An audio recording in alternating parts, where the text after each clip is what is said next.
Hey everyone, welcome back to another episode of Around the Emirates podcast with Sara Mousa, where I speak to guests across UAE from topics you want to hear about. Today I'm joined by Aisha Leitner, who is CEO of Party Camel. Welcome. Hey, thank you. Thank you for having me. I'm excited to be here. I'm excited to have you here. I love to party, so I cannot wait to talk to you all about Party Camel. So Party Camel is essentially a party planning business for children's parties that makes parents' lives a lot easier. But there's so much more to the story of how Aisha did such a badass decision of starting her own company and business. So Aisha, please tell me your story. So yes, so the whole party business started when I had my daughter and she was turning one. So I've lived in Dubai for a long time. We got married here. And I planned my wedding first of all in Dubai, so that's kind of where my whole my whole creative side started to come through when I was planning the wedding. And then very soon after, I had a honeymoon baby. So the baby came along, and it was her first birthday. And I started to source things. I wanted a little party in the garden. It was fairies in the garden, the theme. And then I wanted fairy wings for all the little toddlers, and I wanted little wands. And I found that I couldn't find any of those things locally.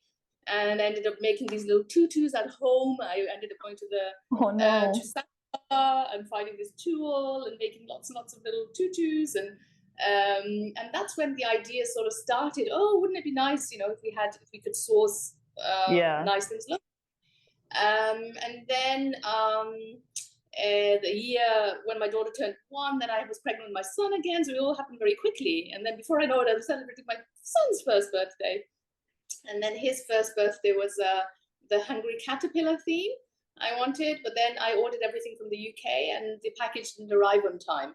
It was and his birthday is very close to Halloween. His birthday is on the 24th of October, and we were having a Halloween party, and I had some stuff for that. So we ended up doing a Halloween themed first birthday because I didn't have anything. And that's when I seriously started to think, we really need to have something locally. And then I started researching while the kids were still young, like wherever we would travel and we would go, I'd check out the local party shops and I'll check out which, what they carry and what they stock and all of that. So the research started, I think, when my daughter turned one. And then finally I took the plunge and I decided to open a party shop where I would bring in things from all over the world, things that are on trend, things that are really nice and pretty and easy to put together a party. So that was my whole aim. And then in 2013, so 10 years ago, I took the plunge and I set up the business at Party Camel. And we are a party shop and we cater to all of life's occasions. Focus is kids gifting and party wear. But we do have a lot of baby shower items, all the gender reveal parties that you see, a little bit of wedding, so all of different styles. And of course, you have the milestone birthdays, right? Yeah. 20, 30 and 40 and 50 and 60 and onwards. Nice. Yeah. Well, that's incredible. I mean, I love the fact that you saw a challenge or a problem in the market and you thought, you know what, I'm going to change this. I'm the one who's going to make a difference. And I love that it came from your own experience as well. Like, obviously, you plan, your own wedding and then planning your kids' birthdays. You understood kind of what parents out there would need, like from your own personal experience. I will ask one initial question. Why the name Party Camel? I'm just kind of curious where that came from. Well, I was at the time, so this is 2013, and I was looking for domain names. So, I would have had a few different ideas, and everything that I searched or Googled, either it was already taken or was reserved. Like, I think a lot of people were kind of buying domain names at the time as well, right? So anything that's kind of popular, bag it, and then somebody would buy it off you. So I was getting quite frustrated, and then in the end it was just I was sitting there, it's like a Party Camel. I think it was my sister. I was talking to her out loud and she says, oh, what about we're thinking about, let's think of animals, and not like monkeys is a good one, right? There's a lot of cheeky monkeys or a lot of different animals. What about camel? What about something with what party animal, Party Camel. I'm like, Party Camel, okay. And then I searched it and it was available. Nobody had on all the handles, social media, Google, everything. And then I kind of, okay. And then in the evening, I said to my husband, what do you think of Party Camel? I said, I love it. He said, did you reserve it? And I said, no, because you know how it is, like if something's available, you're like, oh, is it really good? Yeah, yeah. I said, no. And then I remember we were out at dinner and he reserved it immediately. He went online. It's like, you need to get all of this. Oh my God. That's spousal commitment right there. Yeah, it's a party camel. And I love it because it's like, for me, it's like a party animal, but it's very relevant to the region where we live with the camels and everything. Of course. Nice. Okay, cool. So aside from the naming of the company and making sure that you get that positioning right, what would you say has been your biggest challenge and how have you overcome it? I think for me, the biggest challenge has been that to manage like having a family, having a young family, and also starting a business and growing that. So the balance, the age-old question, can you have it all? The balance or whatever. So my answer would be yes, you can, but not at the same time. Like you need to pick one, man. Prioritize. Exactly. You need to prioritize different things in different times.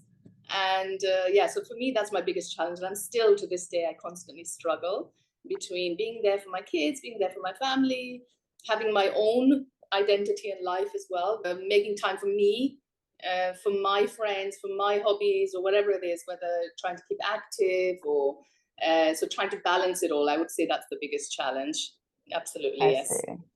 Okay, fair enough. And I guess, I was going to come to this question later on, but since we're on the subject, as you are going through this challenge now of trying to find that balance and making sure that everyone gets the love and attention, what would you say is like the best way to kind of navigate that for the listeners who are having similar issues? I would say you need to focus on what's important at that moment in time. Like for me, for example, in May, Party Camel turned 10. So for me, that was a big milestone, and I wanted to celebrate with a big party. So all of my attention and energy, everything was like about the party. I'd go into work and says, come out, we have the party planning committee, And we don't actually plan, we don't go out and plan the parties. And I love that personally. So for me, whenever we have an in-house event or something we're celebrating, I love it because I love all the little details and everything. So we covered we've got a big warehouse in Al Quoz, and we covered the whole building in balloons, the whole thing. And it was beautiful. Yeah. So my whole focus and attention was on that. And then come towards the end of May, I'm like, oh my God, the exam seasons have started, and my kids, and my daughter, and, is she studying and is she revising? And then I had to kind of completely shift focus, right? And then I had to sit down with her and do study schedules and try and help her manage because she was getting anxiety around exam time and all of that. I'm like, oh my God, so then my whole attention at the moment is on getting the kids through the exams and helping them with all of that and navigating, because they're now my daughter's 14 now and my son is 12, and I started the business when they were very small. They would have been 4 and 2, and now 12. So it's different things that you have to deal with as they go into teenage years. For me, I'm like, oh, they're fine, they're very independent, and all of a sudden like, no, they need you, yeah, of course. So having to pivot and having to focus where you're needed, but everything is important, so you need to keep all of those wheels turning, right? You can't neglect any of it. So yeah, it's a work in progress, but I would say focus on one area, whether it's for that month or week or whenever, and then everything else, because you can't do it all at the same time. No. Yeah, no, 100%. It's all about taking baby steps, right? Like you just said it yourself, like I know that you're referring to your daughter's exams, but the word anxiety is something that we all struggle with. And I know that if you just break down what you need to do, as opposed to kind of overwhelming yourself with too many things at the same time, if you break it down and think, okay, so, for the first half of my Monday, this is what I'm going to accomplish. We're going to put out this many orders. I'm going to order this many products from, the UK or whatever, and kind of get that out of the way. So I love the fact that you can get it all done. It's just a matter of like making sure you balance about 1,000 plates, but each plate will have, the 5 minutes of time. So that's really good to hear. And here comes the fun question for the party episode. What funny stories do you have for me today? Some funny stories. Yeah. So I think for me, one of the funniest, maybe not so much for my husband, but I'll come to that in a second, was in the early days of the business. So it would have been maybe the first year of the business, first year to 18 months, 12 to 18 months. So what I would try and do is, I mean, I'm always bootstrapping. I'm always trying to see where we can save. But one of the areas I would try and save on, because my husband would travel quite regularly to the UK. So I would make sure that I order things when he goes to the UK so he can bring it back and I can save on shipping when he comes back. So one particular time he went to the UK on a business trip and he arrived at the hotel and the concierge says to him, "Oh, your wife's been shopping again." Because because he was a regular at this hotel, right? And a few times prior, I'd ordered stuff, so the concierge would hold the thing and they'd bring it up. And then he went to his room and he said the room was full of boxes. There were boxes everywhere because I'd gone a bit mad on the shopping. Oh my God. On this particular time, and he called me and he's like, "Oh my God, how am I going to bring all of this back?" Oh, that's a good question. And I said to him, "Listen, it just looks a lot, but it's not. It's Open the never box." too much. It's all air. It's like a packet of chips. It's all just air in the boxes. There's really like 2 or 3 things. I said, "Do you know what? I'm not very good with packing these. You open a box, and I'm sure some of them will have like, the fillers and stuff. They'll have paper in there, or they'll have bubble or something. Yeah. Just get out of there. You don't need all of that bubble wrap." Yeah, sure. We'll tell You can ourselves put it that. in a suitcase. You can put it in. Oh my God! But I really inside I was like, "Geez, how much did I order?" Because I didn't think I'd ordered that much. Oh, did you order? Then he had his pickup with the Emirates chauffeur drive, right? And I was like, because he gets the silver, gold, and you get extra allowance, right? So you can That bring much it back. extra? Yeah, exactly. That's what he was saying. And then he went to the chauffeur driver arrived and he looked at these big, massive trolleys from the hotel. And he's like, "Oh, I'm not sure that's going to fit in the car." Oh my God. Oh my God. So my husband, he made it fit, bless him, and he brought it back. And he said to me, "Never again." He said to me, "Never again." That's it. You do your planning the way you want to plan it. I am out of this. I'm done. No more party planning for me. Oh, absolutely. So I had to call FedEx again and negotiate some new rates and everything. And Nice. No, I love it. What I love about the story is how involved your family has been in this process, and specifically your poor husband, bless your husband for going through all that as well. But no, that's pretty funny. Just like open your hotel room and it's full of boxes, and you're like, what the hell am I gonna do with all this shit? But cool. I really enjoyed talking to you, Aisha. I've learned so much about kind of the ins and outs of starting a business, and of course catering to kind of what the market needs. I've also learned so much about your beautiful personal journey. So thank you so much for sharing your story with me. Of course. Thank you. And thank you for your time. It's been an absolute pleasure. Thank you for being on the show, and we will see you guys very soon. Take care.